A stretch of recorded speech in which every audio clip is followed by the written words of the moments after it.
बेगमपुरा येथील लाल मंडीत राहणाऱ्या जगदीश फतेलष्कर वय 42 यांचा मकाई गेट पुलाखाली संशयास्पदरित्या मृतदेह आढळला होता.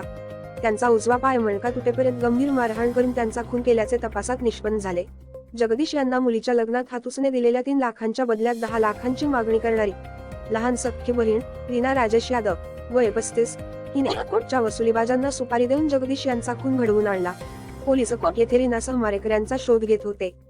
मराठवाड्यातील 1,45,45,432 अभिलेख तपासणीत कुणबी जातीच्या 13,498 नोंदी शासनाने स्थापन केलेल्या समितीला आढळल्या. समितीसमोर 460 पुरावे नागरिकांनी दिले. या आधारे विभागात कुणबी जातीचे प्रमाणपत्र देण्यास सुरुवात 1 नोव्हेंबरपासून झाली. 8 जिल्ह्यात 64 जणांना कुणबी प्रमाणपत्र देण्यात आल्याची माहिती सामान्य प्रशासन विभागाचे उपायुक्त जगदीश मिनियार यांनी दिली. आढळलेल्या नोंदीनुसार संबंधितांना जात प्रमाणपत्र देण्यास सुरुवात करण्याचे आदेश शासनाने दिला आहे. काही दिवसांवर येऊन ठेपलेल्या दिवाळीच्या खरेदीसाठी बाजारपेठेत गर्दी वाढत असताना दुसरीकडे कुटुंबांची गावाला जाण्याची लगबग सुरू झाली आहे. प्रवाशांची संख्या वाढण्याची शक्यता लक्षात घेता परिवहन मंडळाने 22 मार्गावरील एसटी बस वाढवल्या आहेत. 19 ते नोव्हेंबर 20 दरम्यान अकोला, रिसोड, मेहकर, नागपूर, नांदेड, बुलढाणा, पुणे, नाशिक, शिर्डी, जळगावसाठी 22 बसची वाढ करण्यात आली आहे. यात 2 निमाराम तर उर्वरित साध्या बस असतील. मराठवाड्यातील 1,45,45,432 अभिलेख तपासणीत कुणबी जातीच्या 13,498 नोंदी शासनाने गठीत केलेल्या सेवानिवृत्त न्यायाधीश संदीप शिंदे समितीला आढळल्या. तर नागरिकांनी समितीसमोर 460 पुरावे दिले. याच धर्तीवर संपूर्ण राज्यातील महसूल विभागात कुणबी पुराव्यांची शोध मोहीम राबविण्याचे आदेश मुख्यमंत्री एकनाथ शिंदे यांनी महसूल प्रशासनाला दिल्याचे सूत्रांनी सांगितले.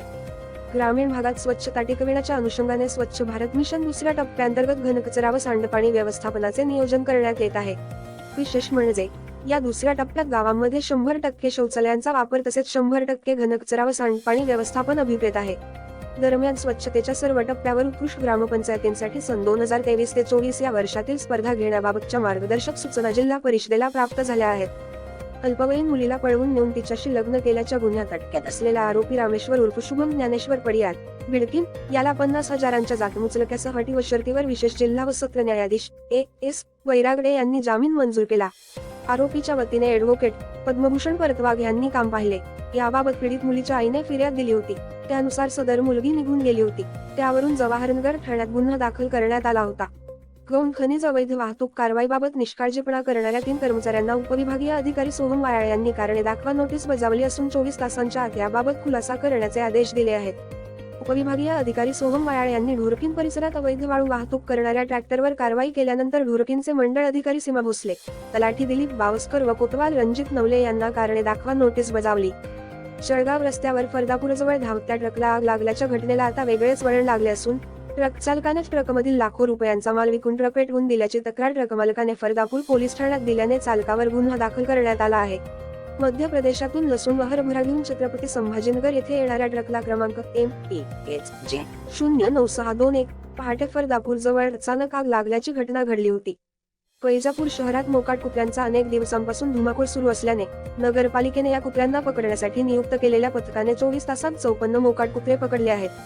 वैजापूर शहरात मोकाट कुत्र्यांचा सुळसुळाट झाला असून हे कुत्रे नागरिकांना चावा घेत असल्याने भीती निर्माण झाल्याची तक्रार नगरपालिकेचे मुख्याधिकारी तथा प्रशासक भागवत बिभोत यांच्याकडे अनेकांनी केली होती. छत्रपती संभाजीनगर मार्गावर झालेल्या दुचाकी आयशर अपघातात 2 जण गंभीर जखमी झाले होते. यातील एकाचा गुरुवारी सकाळी उपचारादरम्यान मृत्यू झाला. गणपत आसाराम तागड वय 38 राहणार अरब गल्ली गंगापूर असे मयताचे नाव आहे. या अपघातात दुचाकीवरील दोघेही गंभीर जखमी झाले. त्यांना उपचारासाठी घाटी रुग्णालयात पाठविले. उपचारादरम्यान गणपत आसाराम तागड यांचा मृत्यू झाला. याबाबत गंगापूर पोलीस ठाण्यात गुन्हा दाखल झाला आहे. उसाच्या फडात बाळाला जन्म देऊन निर्दयी माता फरार झाल्याची घटना उद्योगनगरीतील एकलहरा शिवारात उघडकीस आली आहे. पोलिसांनी या पुरुष जातीच्या बाळास रुग्णालयात दाखल केल्याने त्याचे प्राण वाचले. अनिल शिंदे यांच्या या शेतातील उसामधून लहान बाळाचा रडण्याचा आवाज येत होता. लगतच्या शेतात काम करणाऱ्या रुखमणबाई गांगडे या आवाजाच्या दिशेने गेल्या असता त्यांना शेतात एका गोणीवर नुकतेच जन्मलेले बाळ व आजूबाजूला कोणीही नसल्याचे दिसून आले. खुलताबाद तालुक्यात कमी पाऊस झाला असून खरीप पिके वाया गेली असतानाही शासनाने तालुक्यात दुष्काळ जाहीर केला नाही. तालुक्याची आणेवारी 48% घोषित करण्यात आली आहे. कमी पावसामुळे कापूस, मका, तूर, भुईमूग, सोयाबीन ही पिके वाया गेली आहेत. कमी पावसामुळे पिके अवेळी वाळून जात आहेत. त्यामुळे झालेला खर्चही निघेनासा झाला आहे. त्यामुळे तालुका दुष्काळग्रस्त म्हणून जाहीर करण्याची मागणी शेतकऱ्यांमधून करण्यात येत आहे.